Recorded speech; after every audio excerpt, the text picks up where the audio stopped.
مرتبہ سورہ الحمد اور 3 مرتبہ سورہ توحید کی تلاوت فرما کر مرحوم مغفور جناب مرزا حفیظ اللہ ابن مرحوم مغفور جناب مرزا محمد حسین کی روح کو ایثار فرما دیجیے۔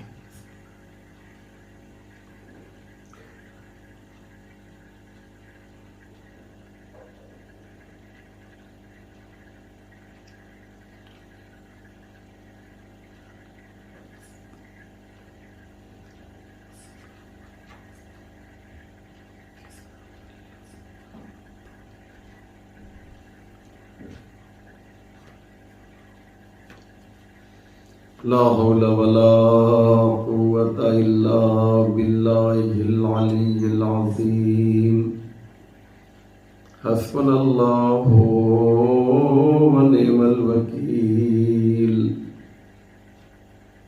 نعم المولى ونعم النصير أعوذ بالله من الشيطان اللعين الرجيم بسم اللہ الرحمن الرحیم الحمد للہ رب العالمین والصلاة والسلام والتحیۃ والاکرام علی سید الانبیاء والمرسلین مولانا ابی القاسم محمد وعليه الطيبين الطاهرين المعصومين المظلومين ولعنة الله على أعدائهم أجمعين من يومنا هذا إلى صباح يوم الدين رب اشرح لي صدري ويسر لي أمري واحلل عقدة من لساني يفقهوا قولي أما بعد فقد قال رسول الله صلى الله عليه وآله وسلم الدنيا مزرعة الآخرة۔ مومنین کرام و ناظرین ذوی الاحترام، السلام علیکم ورحمۃ اللہ وبرکاتہ۔ آج کی یہ مجلس ایک بندے خدا، عبد الہی، عاشق اہل بیت اور عزادار حسین کے ایصال ثواب کے لیے، ان کی روح کو اور زیادہ شاد کرنے کے لیے، ان کی قبر کو اور زیادہ روشن و منور کرنے کے لیے برگزار کی جا رہی ہے۔ اس لیے مجلس کی مناسبت کو سامنے رکھتے ہوئے آج کچھ اہم پوائنٹس ہیں جو آپ حضرات کی خدمت میں رکھنا چاہتا ہوں۔ اسی لیے میں نے پیغمبر اسلام کی ایک بہت ہی مشہور و معروف حدیث کو اپنی اس مجلس کے لیے موضوع قرار دیا ہے، جو حدیث آپ کی برابر سنی ہوئی ہے۔ حضرت محمد مصطفیٰ صلی اللہ علیہ وآلہ وسلم ارشاد فرماتے ہیں کہ الدنیا مزرعۃ الآخرہ، یہ دنیا آخرت کے لیے کھیتی ہے۔ یعنی کیا مقصد؟ یعنی جو اس جگہ پر بو گے آخرت میں وہی تمہیں کاٹنا ہے۔ اگر یہاں پہ تم نے میٹھے پھل کا درخت لگایا ہے تو آخرت میں تمہیں وہ میٹھا پھل ملے گا، اور اگر تم نے کانٹے دار، زہریلے اور تلخ پھلوں کا درخت لگایا ہے تو تمہیں وہاں پر ویسا ہی کاٹنا پڑے گا، وہی کانٹے دار درخت تمہیں ملے گا۔ یہ تمہیں اختیار ہے۔ اِنَّا هَدَيْنَاهُ السَّبِيلَ اِمَّا شَاكِرًا وَإِمَّا كَفُورًا۔ دیکھو، ہم نے تمہیں سچائی اور برائی، اچھائی اور برائی، حق اور باطل، ان سب کو بیان کر دیا اور تمہیں ایک رسول باطنی عطا کیا اور ایک رسول ظاہری عطا کیا۔ رسول ظاہری کو انبیاء کہا جاتا ہے اور رسول باطنی کو عقل کہا جاتا ہے۔ ان دونوں کے ذریعے سے ہم نے تمہیں یہ بتا دیا کہ سچائی کیا ہے، اچھائی کیا ہے، حق کیا ہے، اور اس کے مقابلے میں جو چیزیں آتی ہیں، باطل، جھوٹ، فریب، یہ کیا ہے۔ انبیاء کو اسی لیے بھیجا، معصومین علیہ السلام کو اسی لیے بھیجا تاکہ وہ تمہیں بتا سکیں کہ کون سا راستہ ہے جس پہ تمہیں چلنا ہے، اور اس راستے پر چل کر تم جنت تک جا سکتے ہو۔ ہمارا لاسٹ ڈیسٹینیشن جو ہے، ہماری آخری منزل جو ہے، جہاں پر دا اینڈ ہونے والا ہے، ہم تو ابھی حالت سفر میں ہیں، لیکن یاد رکھیے گا یہ سفر یہیں پر ختم نہیں ہوگا، بلکہ یہ سفر جو ہے وہاں تک چلے گا جسے میدان محشر کہا جاتا ہے۔ لہذا اللہ نے آواز دی کہ ہم نے اس دنیا میں تمہیں اگرچہ آزاد بنایا ہے، آزاد بنا کر بھیجا ہے، تمہیں صاحب اختیار بنایا ہے، تمہیں اختیار دیا ہے، اس لیے اس اختیار کا فائدہ تمہیں سچے راستے پر چل کر اٹھانا ہے۔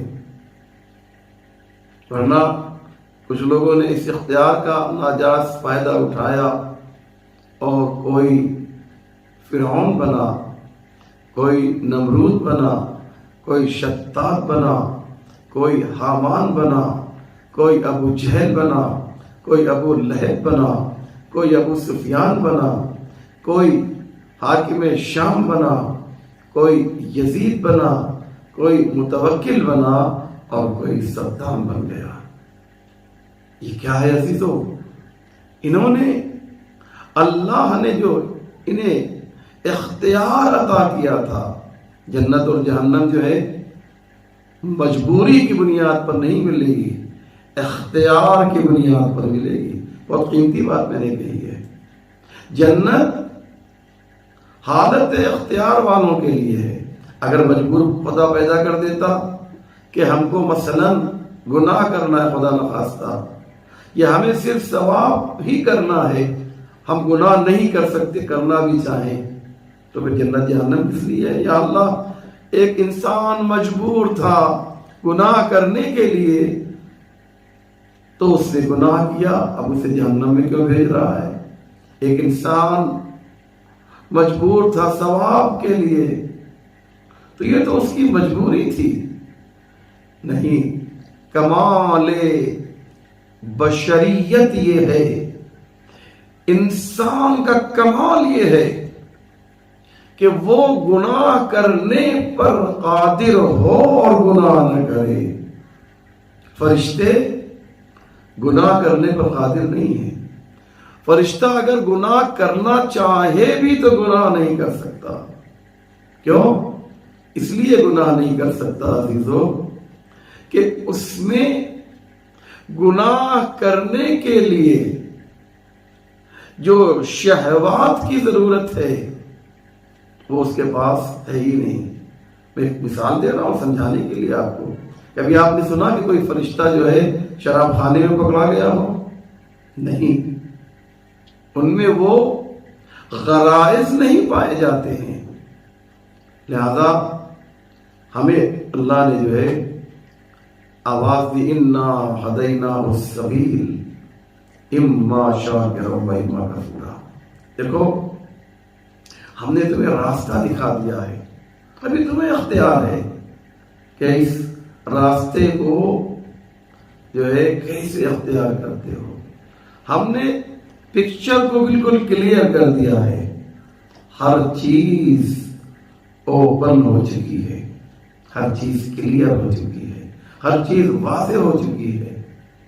اس لیے الدنیا مزرعۃ الآخرہ، دنیا آخرت کے لیے کھیتی ہے. جو تم یہاں بو گے تمہیں وہی چیز وہاں کاٹنی پڑے گی. ایک مرحوم کے احسان ثواب کے لیے مجلس ہے.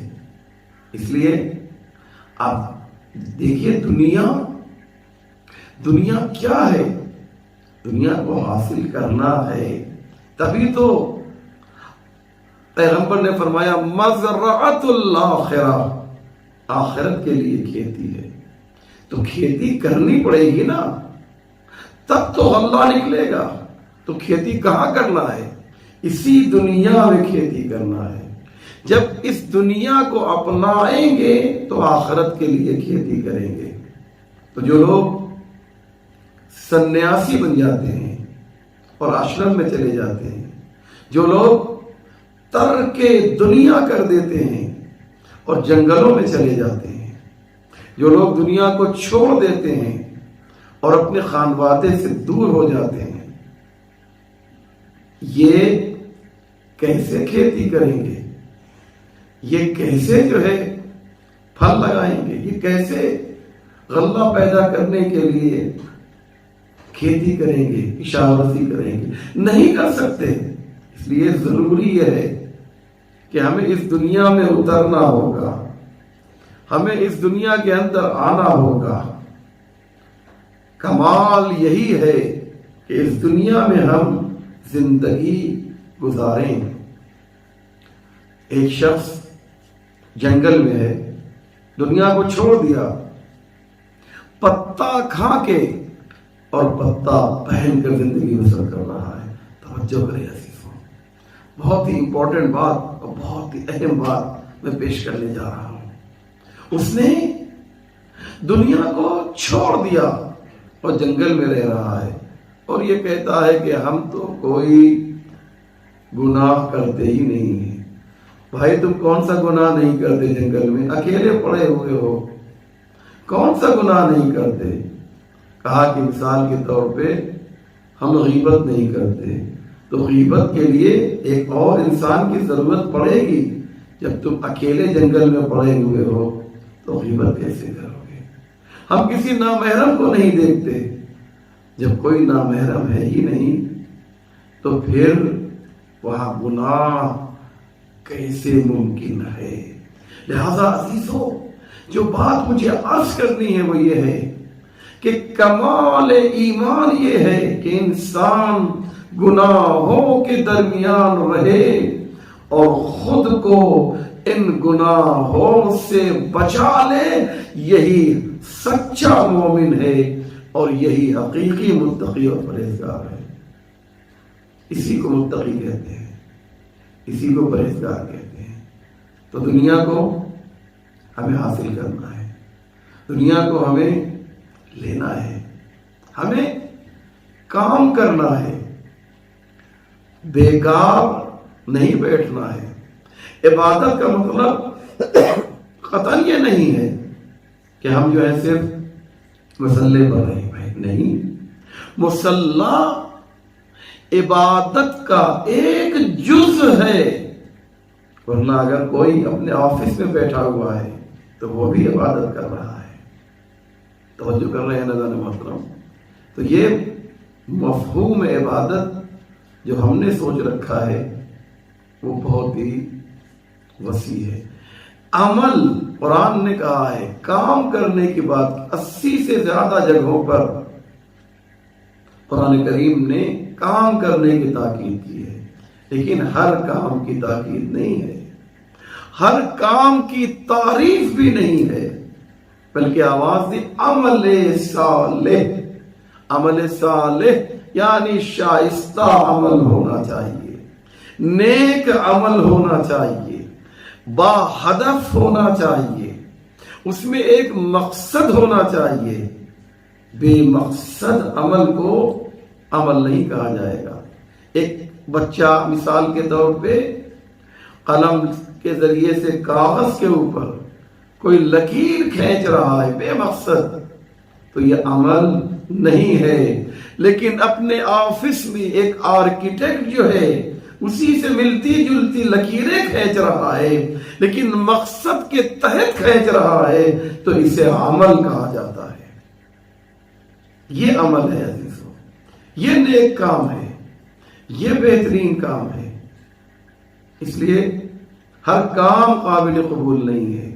ایک انسان بے مقصد راتوں کو جاگ رہا ہے، بغیر کسی ٹارگٹ کے، بغیر کسی ہدف کے رات میں جاگ رہا ہے، تو اس کا یہ جاگنا شاید گناہ بھی ہو، لیکن ایک ماں اپنے بیٹے کو، اپنے بچے کو دودھ پلانے کے لیے جاگ رہی ہے، تو اسے عمل کہا جائے گا، یہ ثواب ہے۔ راتوں کو اٹھتی ہے اور اپنے بچے کو دودھ پلا رہی ہے۔ اسلام کہتا ہے یہ عبادت ہے، یہ عبادت کی ایک قسم ہے اور اہم قسم ہے کہ عبادت اس کام کو کہا جاتا ہے جس میں یا اپنا فائدہ ہو یا دوسروں کا فائدہ ہو۔ یہ آرکیٹیکٹ راتوں کو مثلاً جاگ رہا ہے، عام طور سے رات میں جاگتا نہیں ہے آرکیٹیکٹ، سمجھانے کے لیے کہہ رہے ہیں، تو وہ اپنے فائدے کے لیے جاگ رہا ہے۔ فائدہ بھی اپنے کو انسان حاصل کر سکتا ہے، خود فائدہ حاصل کر سکتا ہے، یا اگر ایک ماں بچے کو دودھ پلانے کے لیے جاگ رہی ہے تو یہ دوسرے کو فائدہ پہنچانے کے لیے، اپنے بچے کو فائدہ پہنچانے کے لیے جاگ رہی ہے، تو یہ عمل جو ہے عبادت ہے۔ اس لیے وَعَامِلُ الصَّالِحَاتِ، آپ دیکھیے عمل کے ساتھ صالح کا لفظ ہے، یعنی نیک عمل، نیک کام، اچھا کام انسان کو جو ہے اللہ کہتا ہے کہ کرنا چاہیے۔ ایک لکوڈ ہے جو جوس کی شکل میں ہے، اگر وہ کسی کو پلا رہا ہے تو یہ عمل صالح ہے، لیکن اگر شراب کی شکل میں ہو تو یہ عمل صالح نہیں ہو سکتا ہے۔ دین اسلام کو عزیزو سمجھنے کی ضرورت ہے۔ یہ بہت ہی خوبصورت دین ہے، یہ بہت ہی پیارا دین ہے، بہت ہی براڈ مائنڈڈ ہے، نیرو مائنڈڈ اسلام نہیں ہے۔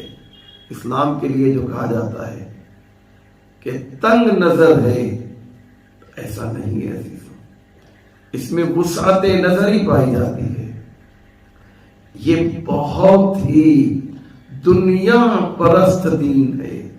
دنیا پرست سے مراد وہ دنیا پرست نہیں، نام خراب کر دیا ہم نے آپ نے دنیا پرستی کے ذریعے سے، ورنہ اسلام تو کہتا ہے دنیا کو حاصل کرو۔ پیغمبر فرماتے ہیں جو لوگ دنیا کو چھوڑ کر اللہ کی عبادت کرتے ہیں یہ اللہ کی نگاہ میں اتنے مذموم ہیں، اتنے برے ہیں کہ جنت میں جانا تو بہت دور کی بات ہے، جنت کی خوشبو بھی انہیں نہیں مل سکتی ہے۔ تو دیکھا آپ نے، یہ دنیا پرستی ہے، یہ دنیا پرستی ہے۔ امام صادق علیہ السلام کو معلوم ہوا کہ وہ ایک شخص ہے جس کا نام عمرو ابن مسلم ہے۔ لوگوں نے کہا یہ عمرو ابن مسلم یہ تارک دنیا ہو گیا ہے، چھٹے امام سے کہا، اور مولا یہ دنیا کو چھوڑ کر جو ہے وہ عابد بن گیا ہے، زاہد بن گیا ہے، عبادت کر رہا ہے، نماز پڑھ رہا ہے، بندگی کر رہا ہے، رکوع و سجود کر رہا ہے، امام ناراض ہوئے۔ امام کو معلوم ہوا، جملہ سنے عزیزو، جملہ سنے، کیا خوبصورت بات کہی۔ امام کی پیشانی پر بل پڑ گئے، رحمت للعالمین کا وارث جو ہے اس کی جو ہے پیشانی پر بل آ گئے۔ اور کہتے ہیں امام کہ جا کر عمرو ابن مسلم سے کہہ دو کہ اس کی یہ عبادت قبول نہیں ہے اور اس کی دعا بھی قبول نہیں ہے۔ ایسے ڈھونگی عابد کی جو ہے دعائیں قبول نہیں، جو دنیا کو چھوڑ کر عبادت کرے، جو تارک دنیا ہو جائے اور بندگی کرے۔ اللہ اکبر۔ ایک بہت ہی محترم شخصیت کی یہ مجلس ہے، اور انہوں نے بتایا کہ دنیا میں کیسے رہنا چاہیے، اپنے بچوں کو تربیت دی اور بہترین تربیت دی، بچوں کو پڑھایا لکھایا، یعنی دنیا بھی انہیں حاصل کروایا، اور دین تو بہرحال ان کے پاس ہے، ان بچوں کے پاس ہے ہی۔ اس لیے عزیزان محترم، یہ بات ذہن میں رکھیے گا کہ دین اور دنیا دونوں کو لے کر چل رہا ہے۔ آئیے ایک واقعہ آپ کو سناتا ہوں، بہت پیارا واقعہ ہے، مجھے تو بہت پسند ہے، بہت ہی خوبصورت واقعہ، اور وہ واقعہ ہے علا ابن زیاد کا۔ مولا علی کے زمانے میں مولا علی کے چاہنے والے ہیں، نہایت ہی معتبر شخصیت اور محب علی ہیں۔ یہ بیمار پڑ جاتے ہیں، توجہ کریں عزیزو، پہچانیے علی والے کیسے ہوتے ہیں۔ بیمار پڑ جاتے ہیں، مولا کو خبر ملتی ہے، مولا علی کو، میرا چاہنے والا بیمار ہے، تو علی اس کی تیمارداری کے لیے آئے۔ جیسے ہی پہنچے، دیکھا کہ بستر مرض پر جناب علا ابن زیاد ہے۔ مولا نے کہا، علا، میں تمہاری تیمارداری کے لیے آیا ہوں، میں تمہاری اعادت کے لیے آیا ہوں، مجھے معلوم ہوا کہ تم بیمار ہو میرے بھائی۔ کیا ہوا تم کو؟ جملہ سنے عزیزو، کیا ہو گیا تمہیں؟ کون سی بیماری ہے؟ کہا، مولا، اب تک تو میں بیمار تھا، لیکن جب آپ کے چہرے پر نور کو دیکھ لیا تو ساری بیماری چلی گئی، اب کوئی بیماری نہیں ہے۔ ایسے چاہنے والے ہوتے ہیں۔ وہ خوشی جو تھی، اس خوشی نے دوا کا کام کیا، اس خوشی نے علاج کا کام کیا۔ اس کے بعد علا ابن زیاد جب مولا جانے لگے تو ایک جملہ کہتے ہیں، مولا ایک شکایت ہے میرے بھائی عاصم ابن زیاد کی۔ مولا نے کہا، کیا ہے؟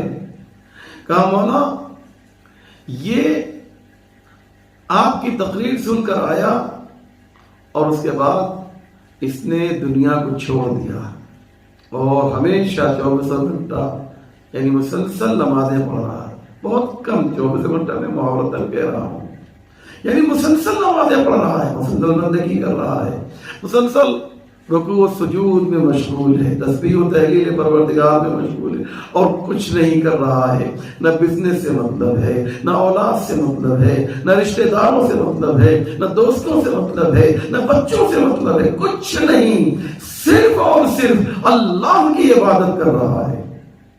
مولا نے کہا، جملہ سنیں گے چیزوں؟ مولا نے کہا، اس کو بلایا اور بلانے کے بعد کہا کہ سنو عاصم، تم اللہ کی عبادت کر رہے ہو، تم اللہ کی بندگی کر رہے ہو، یاد رکھو کہ تم یہ اللہ کی عبادت نہیں کر رہے ہو، بظاہر نماز اللہ کے لیے پڑھ رہے ہو، بندگی اللہ کے لیے کر رہے ہو، رکوع و سجود اللہ کے لیے کر رہے ہو، تسبیح و تحلیل پروردگار اللہ کے لیے کر رہے ہو، لیکن اس سے اللہ نہیں بلکہ شیطان خوش ہو رہا ہے، اور اس نے تمہیں اپنے جال میں پھنسا رکھا ہے۔ اللہ کی عبادت کرنے والا، اس سے شیطان خوش ہو، ایسے بھی نمازی ہے نا، ایسے بھی عبادت گزار ہے نا کہ جن کی نماز سے خدا ناراض ہو رہا ہے، خدا کی بندگی کر رہے ہیں، خدا کی نماز پڑھ رہے ہیں، لیکن خوشی جو ہے شیطان کو ہو رہی ہے۔ اسے سمجھیے وہ کون سی نماز ہے، آج ہم اس کو بھی بیان کر سکتے ہیں۔ وہ کون سی نماز ہے جس سے اللہ خوش ہو رہا ہے، اور وہ کون سی نماز ہے جس سے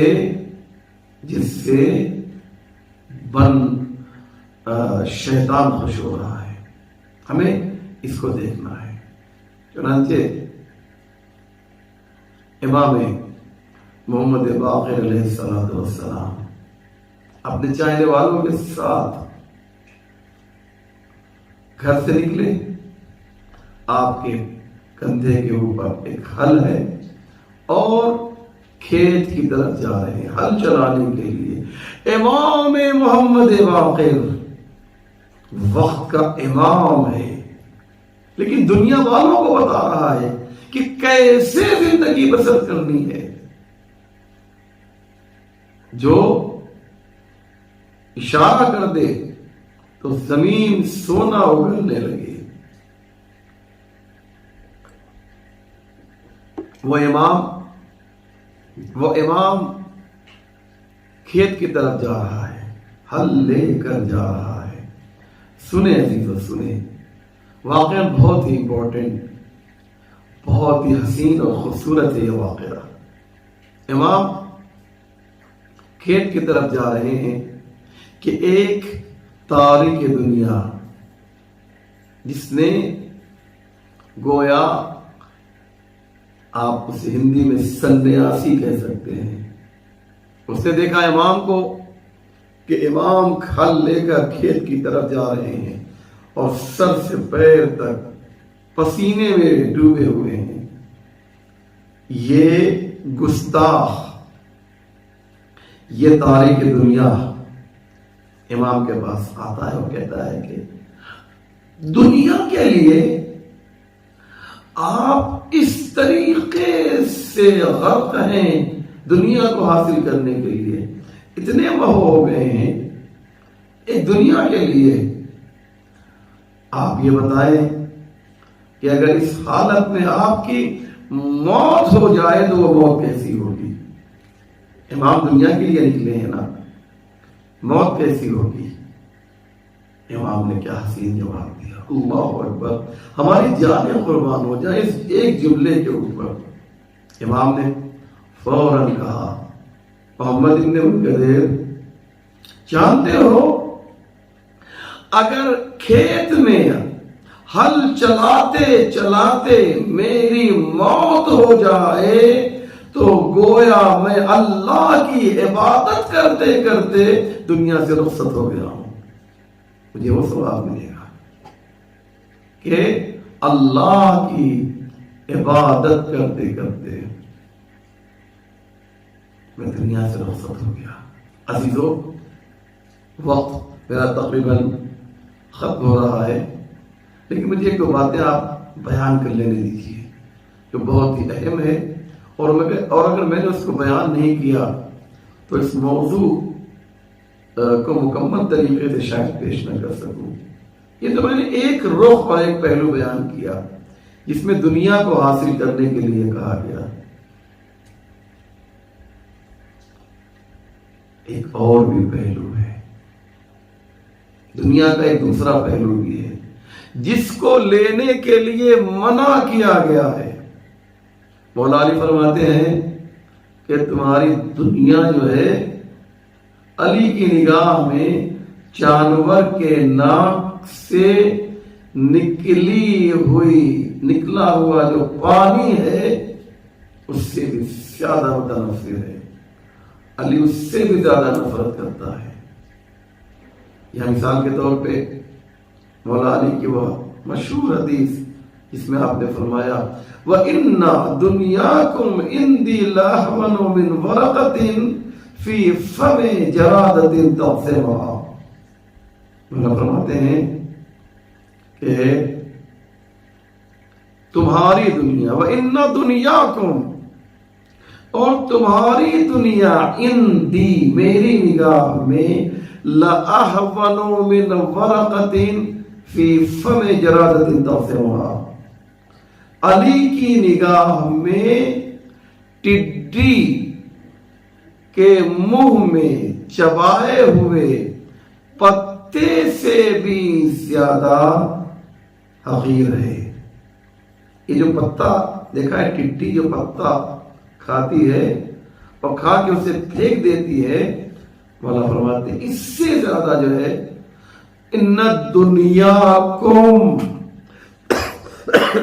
تمہاری دنیا، اس کا مطلب یہ ہے کہ تمہاری دنیا اور ہے اور محمد و آل محمد کی دنیا اور ہے۔ جس دنیا کو حاصل کرنے کی بات کی جا رہی ہے وہ علی کی دنیا ہے، اور جس دنیا کو چھوڑنے کی بات کی جا رہی ہے وہ حاکم شام کی دنیا ہے۔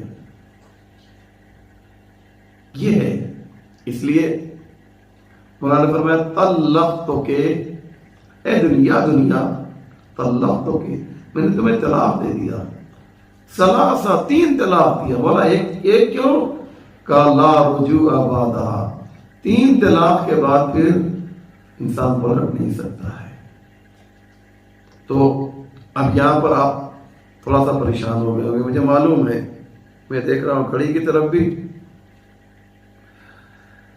کہ آپ یہ سوچ رہے ہوں گے کہ یہ کیا ہوا، یہ کیا ہوا۔ ہم نے جو باتیں کہیں اس میں کانٹراڈکٹری بہت زیادہ پائی جا رہی ہے، تضاد بہت پایا جا رہا ہے، کانٹراڈکشن بہت پایا جا رہا ہے۔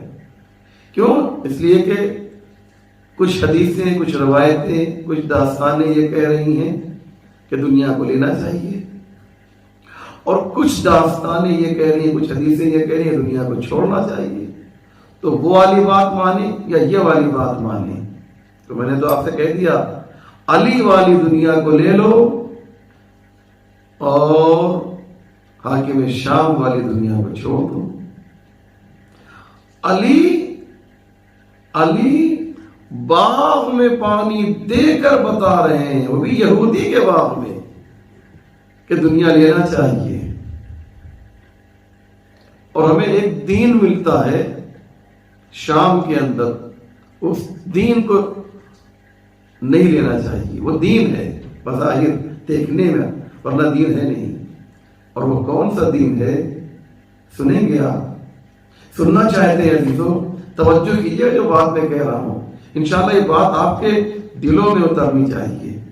جانتے ہیں ایک دنیا علی کی ہے، ایک دین حاکم شام کا ہے۔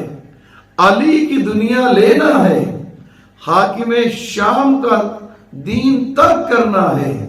وہ دنیا جو علی نے لے کر یہودی کے باغ میں ہمیں بتایا ہے اسے لینا ہے، اور وہ دین جس میں بدھ کے دن جمعے کی نماز پڑھائی ہے اسے چھوڑ دینا ہے، وہ دین چھوڑ دینا ہے۔ اس لیے ہم کو بیلنس بنانا ہے۔ ایک میں کسی مجلس میں عرض کر چکا ہوں، جن لوگوں نے میری مجلسیں سنی ہیں آن لائن ان کو یہ بات معلوم ہوگی، کہ چلیے اس کو ایک بار اور ریپیٹ کر دیتا ہوں۔ ایک بہت بڑی شخصیت نے یہاں پر بہت پیاری بات کہی کہ جب حدیثیں 2 طرح کی ہیں، روایتیں 2 طرح کی ہیں، تو ایک کو لینا ہے اور ایک کو چھوڑنا ہے۔ تو کس کو لینا ہے؟ وہ کون سی دنیا ہے جسے چھوڑنا ہے، اور وہ کون سی دنیا ہے جسے لینا ہے؟ یہ آپ کو جاننا ہے عزیزو؟ جاننا چاہتے ہیں تو انہوں نے کہا کہ اس کو یوں سمجھو کہ دین کے ظرف میں، دین کے پیالے میں، دین کے برتن میں جتنی دنیا آئے اسے لے لو، کیونکہ وہ علی کی دنیا ہے۔ اور جو چھلک جائے اسے چھوڑ دو، کیونکہ وہ بنی امیہ کی دنیا ہے، اہل بیت کی دنیا لینا ہے، بنی امیہ کی دنیا چھوڑ دینا ہے۔ یہ آج کا خلاصہ ہے۔ ہمارے بھائی، ہمارے عزیز محسن صاحب اور ان کے تمام اعزاء کی جانب سے یہ مجلس کا انعقاد ہو رہا ہے۔ یہ مجلس ترہیم ہے، مجلس ایصال ثواب ہے۔ اس لیے چاہتا یہ ہوں کہ آج تذکرہ ایک باپ کا کیا جائے، اور باپ بھی کون؟ کس کا باپ؟ امام زین العابدین کا باپ۔ کس کا باپ؟ علی اکبر کا باپ۔ کس کا باپ؟ علی اصغر کا باپ۔ اور وہ کون ہے؟ وہ امام حسین علیہ السلام کی ذات ہے۔ عزادارو، حسین کون ہے اسے پہچانیے۔ میں ایک جملہ امام حسین کا پیش کرنا چاہتا ہوں عزیزوں، اور امام حسین کی زبان سے اس سے زیادہ دردناک جملہ میں نے نہیں سنا۔ اگرچہ امام حسین کے بہت سے جملے ہیں، لیکن حسین آواز دیتے ہیں، انا قتیل الابراہ۔ پھر شیعوں حسین کو جاننا چاہتے ہو، حسین کون ہے؟ حسین کو پہچاننا چاہتے ہو، حسین کون ہے؟ ایک جملے میں پہچان لو، انا قتیل الابراہ۔ مجھے رلا رلا کر مارا گیا، مجھے رلا رلا کر شہید کیا گیا، مجھے رلا رلا کر قتل کیا گیا۔ ہاں مولا، آپ نے بالکل صحیح فرمایا کہ جتنا آپ نے گریہ کیا ہے اتنا گریہ تو حضرت نوح نے بھی نہیں کیا ہوگا۔ ہو سکتا ہے کہ مقدار کے اعتبار سے ان کا گریہ زیادہ ہو، لیکن جس طریقے سے آپ نے گریہ کیا ہے ایسا گریہ تو مجھے کہیں نہیں ملتا۔ حسین کتنا رو رہے ہیں، 3 دن کا پیاسا حسین کس طریقے سے گریہ کر رہا ہے۔ اور محمد کے جنازے پر آئے تو حسین نے گریہ کیا۔ عزادار و قاسم کے پامال لاشے کو اٹھایا تو حسین نے گریہ کیا۔ علی اکبر کے سینے سے نیزے کا پھل نکالا تو حسین نے گریہ کیا۔ عباس کے کٹے ہوئے بازو اٹھائے تو حسین نے گریہ کیا۔ ہاں عزادارو، عباس کے سر کو اپنے زانوں پر رکھا تو حسین نے گریہ کیا۔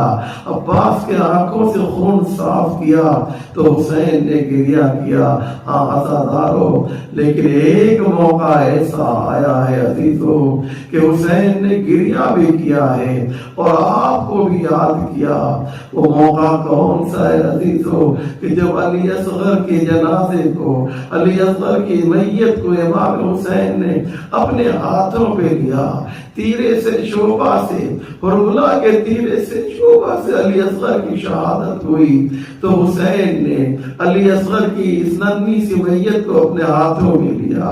اس موقع پر آپ نے اپنے نانا کو یاد نہیں کیا، اپنے بابا کو یاد نہیں کیا، اپنی والدہ کو یاد نہیں کیا، اپنے بھائی حسن کو یاد نہیں کیا، بلکہ آواز دی، شیعتی ما ان شربتم ماز بن فذکرونی او سمیتم بغریب او شہید فندبونی۔